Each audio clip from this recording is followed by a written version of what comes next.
Bonjour les amis. Dans le cadre de un mini extrait de, j'ai le plaisir de vous partager un extrait de texte ou de livre qui m'a touché. J'espère que celui-ci fera écho en vous. Voici un passage de l'ouvrage de Laurent-Jacques Costa, Philippe Ferrer, Le scientifique face à l'invisible. Auparavant, je me considérais comme une machine biologique évoluée, dotée d'une capacité d'analyse, faite de tissus organiques, fonctionnant grâce à des échanges chimiques et des pulsions électriques selon un programme génétiquement établi. À ma mort, la machine s'arrêterait, et avec elle, mes sens et mes facultés. L'assemblage se désagrégerait rapidement, aidé par toutes sortes de bactéries nécrophages. Puis, chaque particule infinitésimale retournerait à la nature alimentée d'autres créatures selon l'axiome bien connu: rien ne se perd, tout se transforme. Oui, je n'étais qu'un assemblage éphémère de briques et de rouages, assez savants, capables de penser. C'est d'ailleurs ce dernier point qui faisait de moi un homme, m'avait-on maintes fois affirmé. Descartes n'avait-il pas révolutionné la philosophie avec sa maxime « Je pense, donc je suis ». N'était-ce pas l'évolution de notre cerveau qui nous sépare des singes, nos lointains cousins, et qui fait de nous des hommes? Je suis bien placée pour le savoir.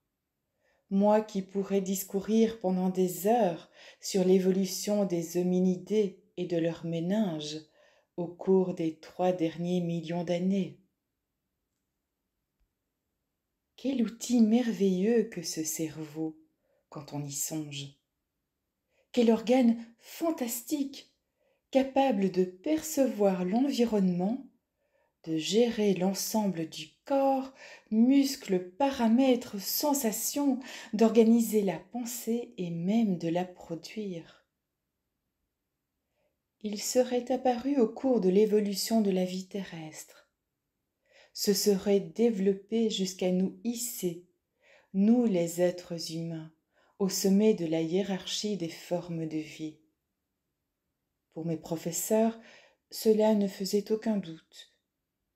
Et moi, j'y croyais, n'ayant jamais osé réfléchir au cadre conceptuel que l'on m'a toujours présenté comme des vérités indétrônables.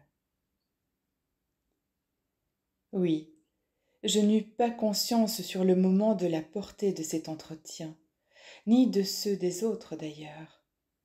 Ils sont pourtant à l'origine de ce travail, de ce livre, de cette envie de raconter les mécanismes visibles et invisibles de ma métamorphose.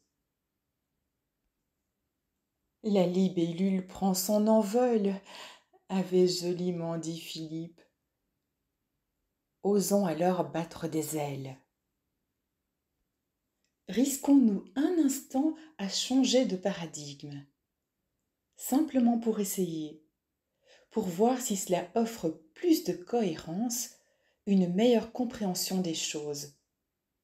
Oui, supposons que la conscience ne soit pas le produit de nos cerveaux, le produit de la matière, mais qu'elle trouve origine dans la genèse même de l'univers. L'idée n'est pas saugrenue. La physique quantique a depuis longtemps démontré la dualité des particules élémentaires, à la fois ondes et corpuscules.